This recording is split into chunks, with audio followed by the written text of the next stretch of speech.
حضرت یونس علیہ السلام ایک عظیم اور کریم نبی تھے۔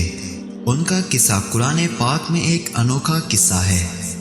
قرآن کریم میں انہیں ذنون اور صاحب الحوت یعنی مچھلی والا کہہ کر پکارا گیا ہے۔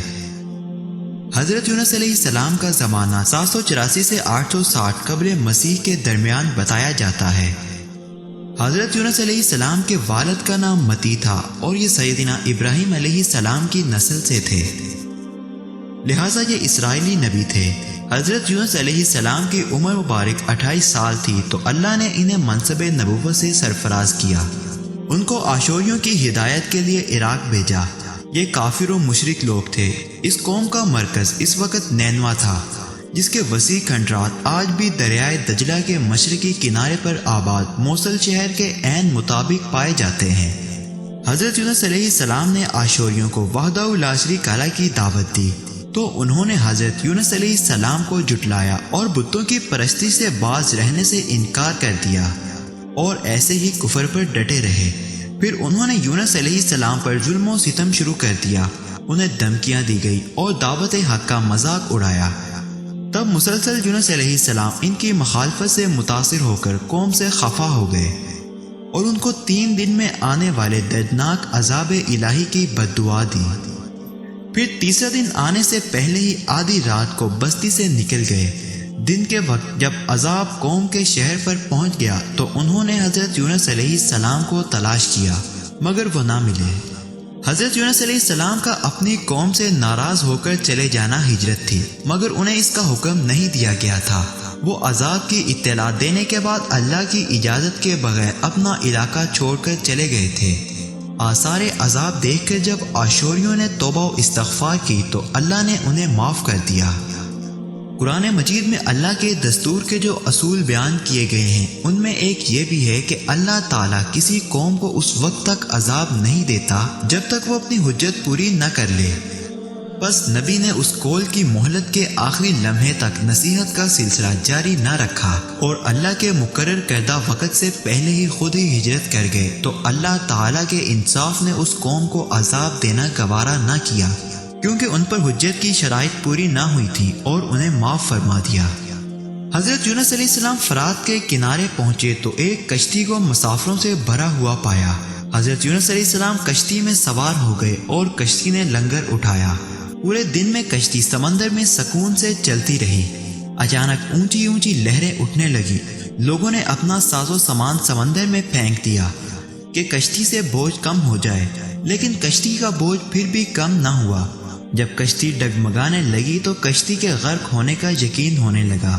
اہل کشتی نے اپنے عقیدے کے مطابق کہا کہ ایسا معلوم ہوتا ہے کہ کشتی میں کوئی غلام اپنے آقا سے بھاگا ہوا ہے۔ جب تک اس کو اس کشتی سے جدا نہ کیا جائے گا نجات مشکل ہے۔ یونس علیہ السلام نے سنا تو ان کو تنبیہ ہوئی کہ اللہ تعالیٰ کو میرا نینوا سے وحی کا انتظار کیے بغیر اس طرح چلے آنا پسند نہیں آیا اور یہ میری آزمائش کے آثار ہیں۔ یہ سوچ کر انہوں نے اہل کشتی سے فرمایا کہ میں وہ غلام ہوں جو اپنے آقا سے بھاگا ہوا ہوں، مجھے کشتی سے پھینک دو۔ مگر ملاح اور اہل کشتی ان کی پاک بازی سے اس قدر متاثر تھے کہ انہوں نے ایسا کرنے سے انکار کر دیا اور آپس میں یہ طے کیا کہ قرعہ اندازی کی جائے۔ چنانچہ 3 مرتبہ قرعہ اندازی کی گئی اور تینوں مرتبہ قرعہ اندازی میں حضرت یونس علیہ السلام کا نام نکلا۔ تب مجبور ہو کر انہوں نے حضرت یونس علیہ السلام کو دریا میں ڈال دیا یا وہ خود دریا میں کود گئے۔ اس وقت خدا تعالیٰ نے مچھلی کو حکم دیا کہ انہیں نگل لو، یہ تمہاری غذا نہیں ہے، اس لیے ان کے جسم پر کوئی تکلیف نہیں ہونی چاہیے۔ مچھلی نے یونس علیہ السلام کو اپنے پیٹ میں نگل لیا۔ یونس علیہ السلام نے جب مچھلی کے پیٹ میں خود کو زندہ پایا تو بارگاہ الہی میں اپنی ندامت کا اظہار کیا کہ کیوں وہ وحی الہی کا انتظار کیے بغیر اور اللہ سے اجازت لیے بغیر امت سے ناراض ہو کر نینوا سے نکل آئے۔ حضرت یونس علیہ السلام نے مچھلی کے پیٹ میں اللہ کو پکارا۔ ان پر 3 اندھیرے اکٹھے ہو گئے تھے، رات کا اندھیرا، مچھلی کے پیٹ کا اندھیرا اور سمندر کا اندھیرا۔ اگر وہ یہ تسبیح نہ فرماتے تو قیامت تک مچھلی کے پیٹ میں رہتے۔ آخر کار وہ اندھیروں میں پکار اٹھے، لا الہ الا انت سبحانک انی کنت من الظالمین۔ ترجمہ: الہی تیرے سوا کوئی معبود نہیں ہے، تو یکتا ہے، میں تیری پاکی بیان کرتا ہوں، بلا شبہ میں اپنے نفس پر خود ہی ظلم کرنے والا ہوں۔ جو بھی مسلمان اپنی کسی حاجت میں یہ دعا مانگے گا، اللہ اس کی یہ دعا ضرور قبول کریں گے۔ یہ قبول دعاؤں میں سے ایک دعا ہے۔ ابن حاتم میں ہے کہ حضور صلی اللہ علیہ وسلم فرماتے ہیں کہ جب یونس علیہ السلام نے یہ دعا کی تو یہ کلمات عرش کے گرد گھومنے لگے۔ فرشتے کہنے لگے کہ یہ بہت دور دراز جگہ سے آواز آ رہی ہے، لیکن کان اس سے پہلے اس سے آشنا ضرور ہے، آواز بہت ضعیف ہے۔ اللہ تعالیٰ نے حضرت یونس علیہ السلام کی درد بھری آواز کو سنا تو فرمایا، کیا تم اس آواز کو نہیں پہچانتے؟ انہوں نے کہا نہیں۔ فرمایا، یہ میرے بندے یونس کی آواز ہے۔ فرشتوں نے کہا، وہی یونس جس کے پاک عمل قبول شدہ ہر روز تیری طرف چڑھتے تھے اور جس کی دعائیں تیرے پاس قبول تھیں۔ الہی، جیسے وہ آرام کے وقت نیکیاں کرتا تھا تو اس کی مصیبت کے اس وقت پر رحم کر۔ تو اسی وقت اللہ تعالیٰ نے مچھلی کو حکم دیا کہ وہ آپ کو بغیر کسی تکلیف کے سمندر کے کنارے پر اگل دے۔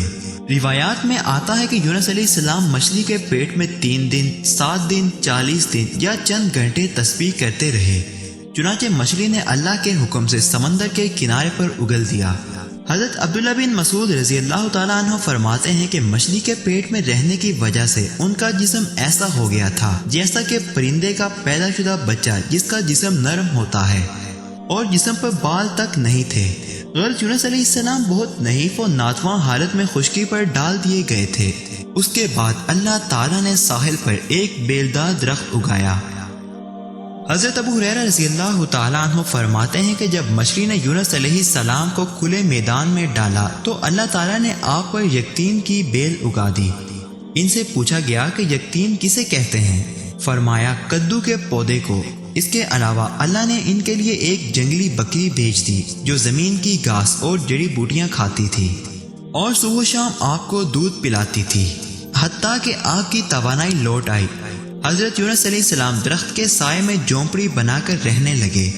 چند دنوں بعد ایسا ہوا کہ اس بیل کی جڑ میں اللہ تعالیٰ کی طرف سے کیڑا لگ گیا اور اس نے جڑ کو کاٹ ڈالا۔ جب بیل سوکھنے لگی تو یونس علیہ السلام کو بہت دکھ ہوا۔ تب اللہ تعالیٰ نے وحی کے ذریعے ان کو مخاطب کیا اور فرمایا، یونس، تم اس بیل کے سوکھنے پر کتنا رنج کا اظہار کر رہے ہو، جو ایک حقیر سی چیز ہے، مگر تم نے یہ نہ سوچا کہ نینوا کی 1,00,000 سے زائد آبادی جس میں انسان بس رہے ہیں اور ان کے علاوہ جاندار بھی آباد ہیں، اس کو برباد اور ہلاک کر دینے میں کیا ہم کو کوئی ناگواری نہیں ہوگی؟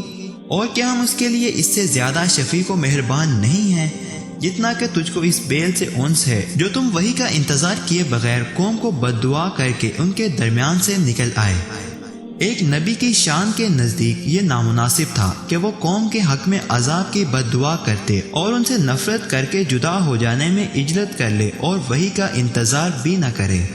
یونس علیہ السلام کے بستی چھوڑ دینے کے بعد نینوا کے لوگوں کو یقین ہو گیا تھا کہ وہ ضرور خدا کے سچے پیغمبر ہیں اور اب ہلاکت یقینی ہے۔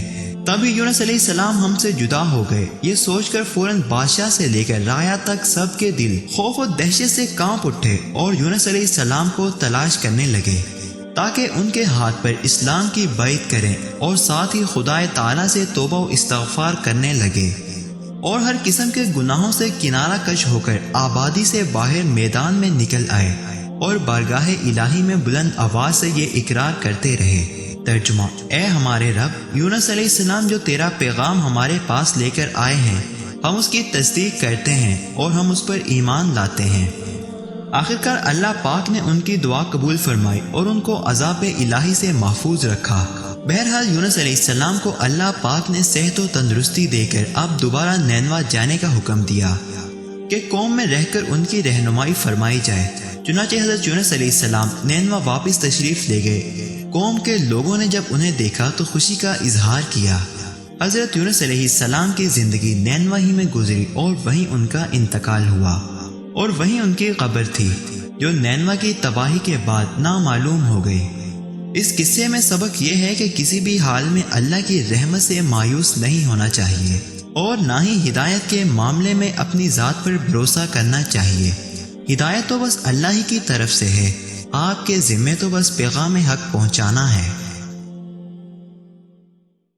مزید ایسی ویڈیوز کے لیے اردو صفحہ چینل کو سبسکرائب کیجیے اور بیل کے آئیکن کو بھی کلک کیجیے تاکہ نئی آنے والی ہر ویڈیو کا نوٹیفکیشن آپ کو بر وقت مل سکے۔